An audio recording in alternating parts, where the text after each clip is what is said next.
Hi guys, welcome back to sgCarMart Reviews. This is Hello. actually a talk show style format.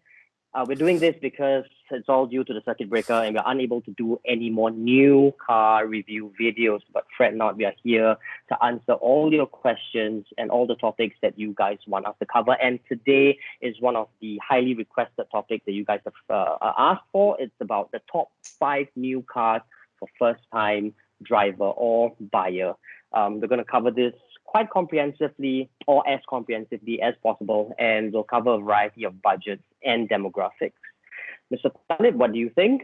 This sounds good. I do have a list of 5 cars that I think are the best for the first time driver or buyer. I And I I'm think pretty I have sure, more than like five. I think I have like 7 or 8. yes. And It's I ridiculous. and I don't know, I think it might be a bit controversial to some people. I don't know. We'll see Okay, how it okay. goes. Yeah, we'll see how it goes. So Looking forward, looking forward. I will Mine, start first with my fifth Top five. car in Okay, the okay. list. And I think some people may not like this, or some people do agree. It is the Toyota Corolla Altis. That's my nice. fifth car. It's really the de facto sedan when it comes to sedans in Singapore. And it's Okay, now in its 12th okay. generation, and it's probably the best looking one yet. And really, you can't go wrong with a Corolla Altis, can you? Don't you guys agree? Yeah, I suppose. I suppose. Yeah, And I especially mean, this it is true. generation. Suppose. Yeah, it is one of the nicer looking, or rather the nicest looking Corolla Altis yet. I do have an Altis in my list, but it's not my number five actually. My number five uh, is actually the Toyota Vios. Now Mm, I chose this car for several reasons because for a new driver or buyer, you kind of need to consider the size of the car, and the Vios is one size below the Altis. yeah. Plus, at the price point, it's about some 13 to 15,000 cheaper. So for the Yes. first time buyer price, I think it's definitely an important factor. So Mm, my number five is the Vios. yes. Okay. Yeah, speaking of price, right, I realized in my list, none of the cars are above $100,000. Because I think Ooh. people will want, yeah, shots fired on the Altis. No, the Altis is $92,000, $888 Okay. for the As of standard today, yes. As as of of today, today, yes. and Okay, the okay. Elegance is $99,888. So That's right. Actually, it come is to think of below. it, I think none of my cars are above 100,000 as well. Yeah, none of my cars are too. Okay, okay. Yeah. So for my number five, it's the going to be the Kia Stonic. I think Huh? the Stonic is a Okay. Okay. pretty cute looking car, and for first timer, I think it ticks a lot of boxes. It has a bit of practicality, and Yeah.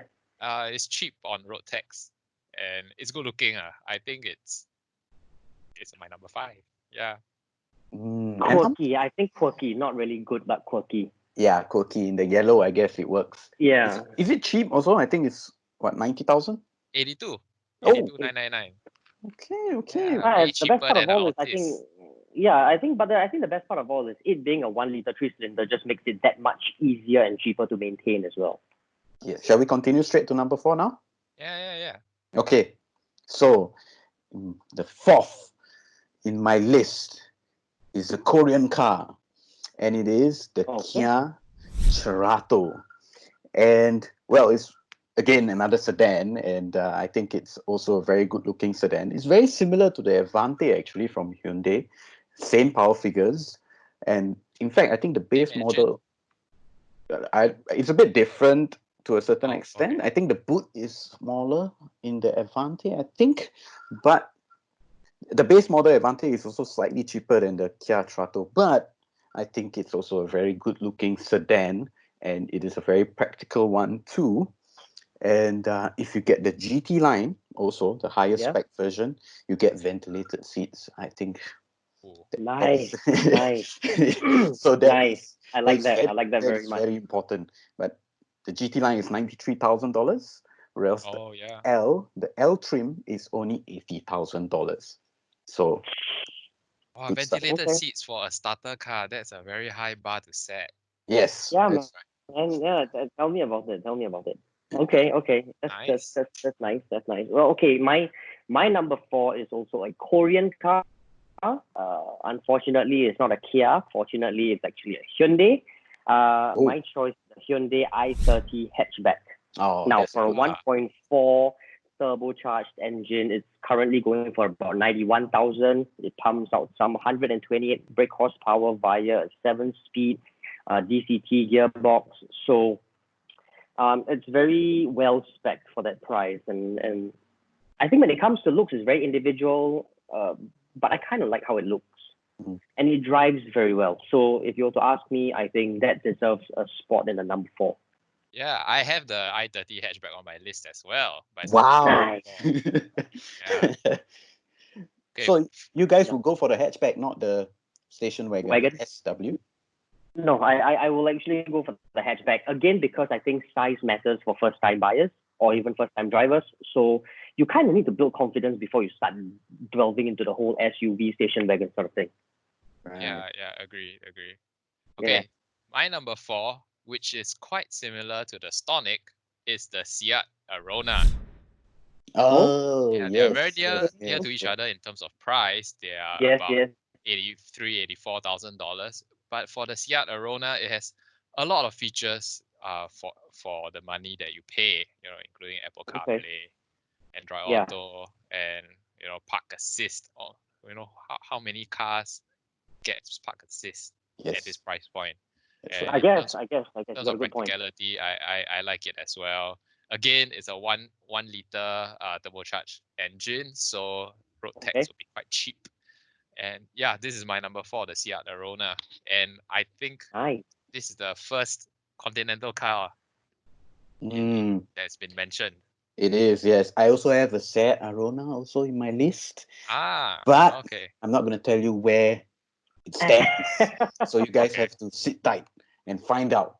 Well, Okay. Yes. is So now it number 3? Because the next one is going to be number 3 for you. the next one is number 3, but because it's number 3, then I guess the Mazda 3 would fit in perfectly here.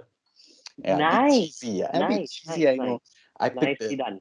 I picked the Mazda 3 sedan, classic trim, Sedan. Okay. the sedan. And the Oh, main okay. reason why I chose the sedan is because it comes with the classic trim, and that makes it $89,888. So it's just below $90,000. The hatchback, I think a lot of people can agree. The hatchback is much better looking, but it doesn't come with the classic trim, only elegance, I think. So that comes at $103,000. But still, I mean, it's a very good looking car. If you talk about the interior also, it's probably the best when it comes to its class. It feels like a Continental car really inside with its soft touch materials and all that. And the classic I can't disagree. Yeah, and I like the classic because it comes with 16-inch wheels. So yes, they are smaller, but the tire profile is a bit higher, so it's going to be a bit more comfortable to drive around. And well, I really can't point anything wrong with the Mazda 3. What do you guys think? Well, I wish I had chosen that car. You For some forgot reason, Mazda 3. for some reason, it didn't cross my mind because I always thought I had this mentality that the Mazda 3, both hatch and sedan, would be above 100,000. So I just didn't bother checking it. So I guess that's my fault on my part. Yeah. Yeah, Research is Mazda is quite premium, and we have this impression that it's priced quite a bit higher than other competitors in the market. Yes. Exactly. I'm surprised, Idris, you have three sedans in your list, and actually I only have 1 in my list. Yes, but so for your number 3s, guys, what is your number 3s? Hopefully, it's not a Mazda 3 also. Okay, that's my number 3 is what I mentioned before that I had in my list. Is actually the Toyota Altis.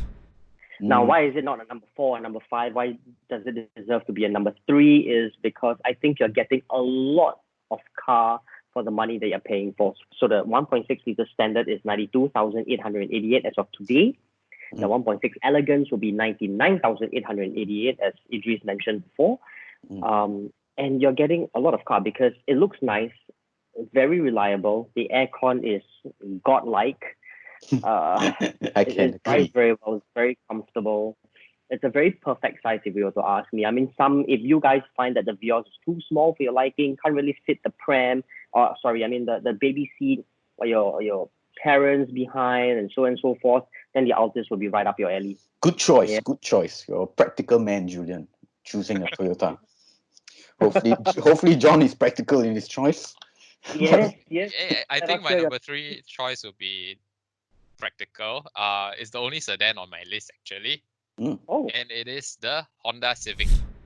Oh, okay. Is it the turbo or the non-turbo? I think we can only afford the non-turbo base model because it's based on ni- price point. yeah, Yes. based on price point it is 91,000. Oh, okay. I always thought it was a Oh, no, $100,000 car. no, but here's the thing. I actually had the Civic on my list. I actually nominated the car to be on the top 5, but because the Civic and the Altis are just far too close for me to have it on the same list. Oh, I naturally decided that the Altis would be a lot better than the Civic, even if the price difference is, I mean, it's a couple of thousands apart. yeah, I think the Altis has a few more features over the Civic, especially the safety features that I think a lot of people will come to appreciate. But the reason why I picked the Civic, oh, spoiler, I don't have an Altis on my list. I picked the Civic because Oh, it's just good looking. It's very good looking. Really, yeah? Yeah, it is. I think It is. in terms of sedans, the Civic is the best looking one at this price point, in my opinion. And Okay, well, no, you disagree? no. I think I have to agree, but there's something. I mean, you got to understand. I'm a Civic owner, right? Although it's a different generation, so I'm a big fan of the Civic. But here's the thing: I've driven both the naturally aspirated one and the turbocharged, and I have to admit that the turbocharged Civic is a lot better than the NA. Like significantly better. Yeah, because the NA one now only has 123 brake horsepower and 152 Newton meters of torque. It's not going to outrun the turbo, which has 220 Newton meters of torque. Yes. Yeah, well, I guess. Yeah, but in You terms of can't lie practicality, by numbers. I think the Civic is not bad. 520 liter boot space, so you're going to carry your family comfortably in the Civic, and I feel carry them in style. Wow. So that's my number 3. Okay, fair enough. Mazda 3 was style, not the Civic. But that's okay. To each his own. I think the Mazda 3 sedan is but ugly. Huh? I think the hatchback is beautiful. Maybe because it's next to the hatchback, then the sedan is. Oh my god. No, but I completely agree with you. I mean, that is exactly why we chose the Mazda 3 hatchback as our car of the year 2019 and not the sedan. We were very specific with it because we felt that the sedan wasn't as appealing visually as the hatchback. That's right. All right, so let's move on Number to number 2. And I'm surprised that you put the Seat Arona in 4th, John, but the Seat Arona is number 2 on my list. Oh, okay. And I actually like that car a lot. I mean, in the base variant, if you don't know, the $84,000 one, it already comes with park assist. And if you're a first-time driver, I think that can be very useful, especially if you're going parallel lots and all that kind of stuff. But still, it's a very small and a very compact car. So I don't think you will really use it, but it's good to have it there. And I drove it over the weekend once, and I managed 17.2 kilometers per liter. Wow. Over 300 kilometers of driving. So it's not like I drove it for 50 kilometers and then I said, oh, I did 17. This was an average of 300. So I'm pretty sure the full tank, maybe I could do 500, 600. I'd probably still achieve very close to 17 kilometers per liter, or maybe even better. Or I mean, still, how worse can you get from 17 kilometers per liter? Like maybe 40. It's still very good. Mighty impressive, man. Yeah, so that's the reason why it's on my list, and it's a 1 liter also, so it's going to be cheap in terms of road tax, and I think it's a car that you can own for a full 10 years. I feel, because I mean maintenance on these cars, especially from the Volkswagen Group, has gotten much cheaper over the years. Yeah. So, I mean, really, you want a Continental feel. It drives really well also, by the way. Very perky car. Okay. Never had problems parking the car over that weekend, so it's a good car. I really like the Seat Arona, but there's a reason why it's not number one, and we will find out later. But so, what is your Okay. choice for number two? My number two can be quite controversial, but I have my reasons for it, and I think they're very logical. My number two car is actually the Mitsubishi Artrage. Oh dear. Now, Oh it dear. is. Now listen to me. It is the cheapest car you can get today, right? Okay. Brand new car at 63,999, right up to 65,999, depending on what variant you choose. You get very low power output, some 79 brake horsepower, but it's really not so much about that. Think about it, right? For a new car buyer, 60,000 is a really good buy, right? Yeah, can't It's disagree with that. compact size of the Vios, so parking it isn't going to be a problem. So and thirdly, it's 1.2 liters, 3-cylinder. So it being 1.2 liter means your annual road tax is going to be very affordable.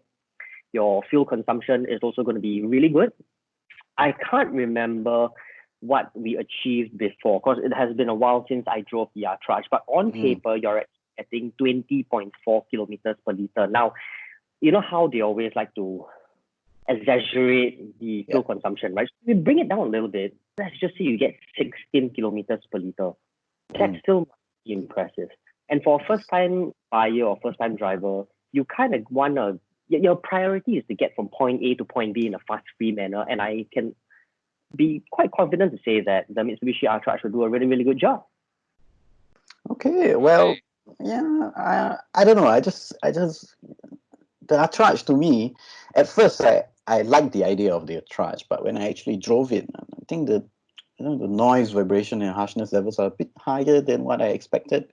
But then again, that's just me, I guess. Because we've driven so many different cars, we have experienced so many different sorts of classes of cars that the Artrage naturally pushed away.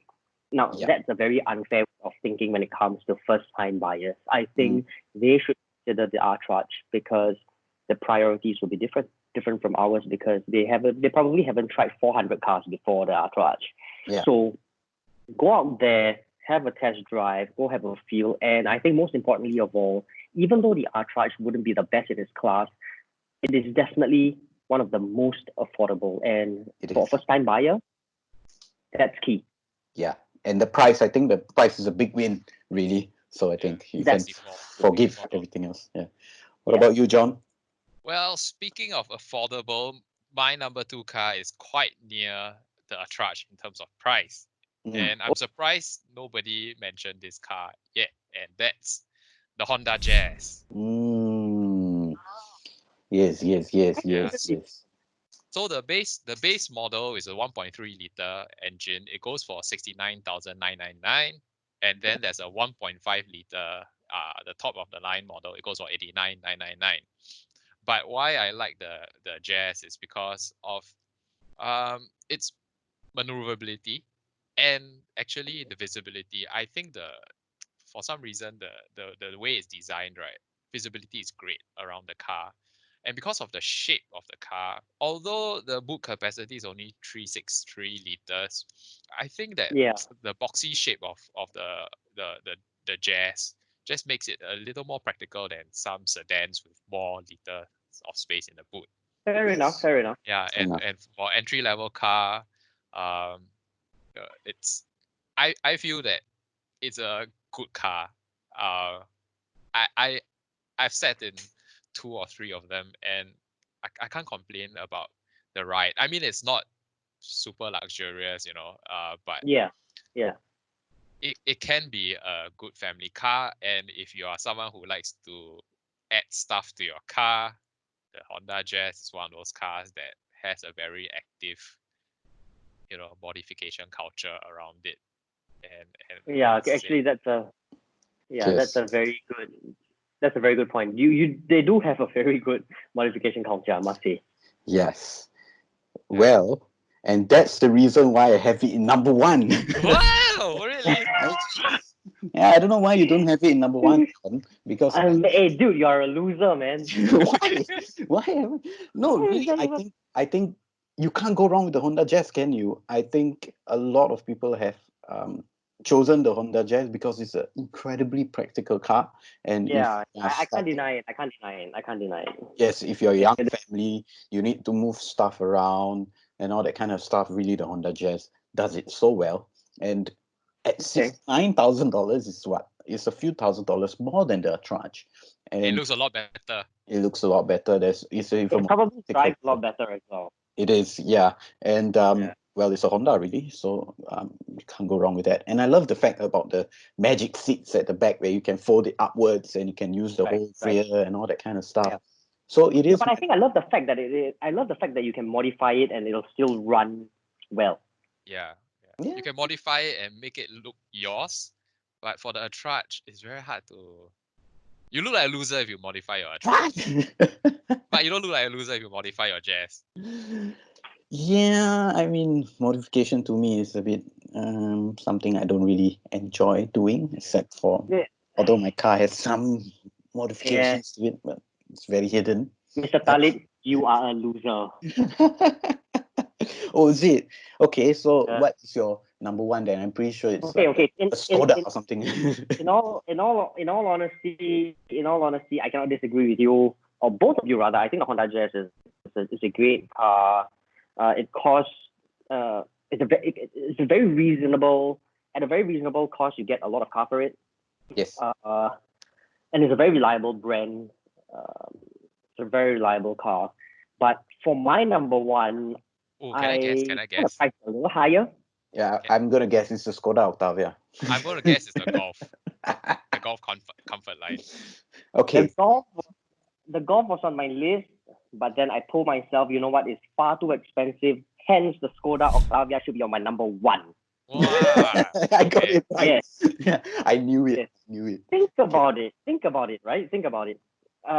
For 91,900, right up to 95,900, depending on which variant you choose again, you get 150 brake horsepower, and it drives really well. It's very comfortable. It's very punchy. You get the whole package in one. You even get ample space. The boot space is the best in its class. The boot space is probably more than a Camry, actually. Yes. Leg room is fantastic. I mean, we've driven the RS before, right? Remember we did the video review of the RS?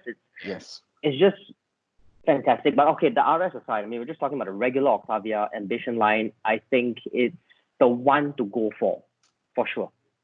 It is. Yes, I agree. The reason why I didn't have the Skoda Octavia was really because I think the first time buyer going Japanese or Korean is a very, sound choice of doing it. So, But I think the Octavia would just be a sound choice. I mean, like all cars, depending on, like all cars, so long as you service them regularly, you take care of your cars, you don't trash them, yes. it's going to last you 10 years, man. Yeah, I'm pretty sure. Yeah. So, John, tell us your number one. Man. I think John's one is going to be controversial, man. I mean, Actually, he's a controversial man. after hearing Julian's number one, I now have a bit of a. I think I chose wrongly, but I really like the i30 hatchback. Okay. Oh, and okay. that's my number one. And Okay. Hyundai has managed to somehow tweak the engine to make it Cat A instead of Cat B. But it still retains the 242 Newton meters of torque. I think it's very hard to find another car in Cat A with over 200 Newton meters of torque, and not to mention 242. So it's going to haul a lot of ass, and then it has a 7-speed dual clutch. Yeah. Okay, I'm actually switching between Octavia and i30, and the only reason why I can justify the i30 now is that the i30 just looks better to me. It just looks a bit more cool, and and also to the point that Idris mentioned, if you want your first car, most people would tend to pick Japanese or Korean because there's that impression that it's a lot more reliable. Yes. Yeah. Yeah. But still, I mean, Yeah, it's an Octavia, so you can't really. you made a Right? good case on the Octavia, because the reason why I picked the i30 was because of its performance, and then looking at the Octavia specs, okay, maybe the i30 pales in comparison. So I would just say the i30 looks better. Better, I see. I think the Yes. Trato looks better. Yeah. Man. Yeah, I think the Trato looks better, but it's not in my number one. So, well, all right. So there you have our top 5 list of cars that you should consider if you're a first-time buyer or a first-time driver. Please don't forget to like, comment, and subscribe to our YouTube channel, and tell us exactly what you want us to cover in the following weeks to come in the comment box below. Feel free also to ask any questions you'd like us to answer. In the meantime, stay safe, stay home. Until next time. Bye-bye. Bye-bye. Wear your mask. Wear mask, huh? Yep.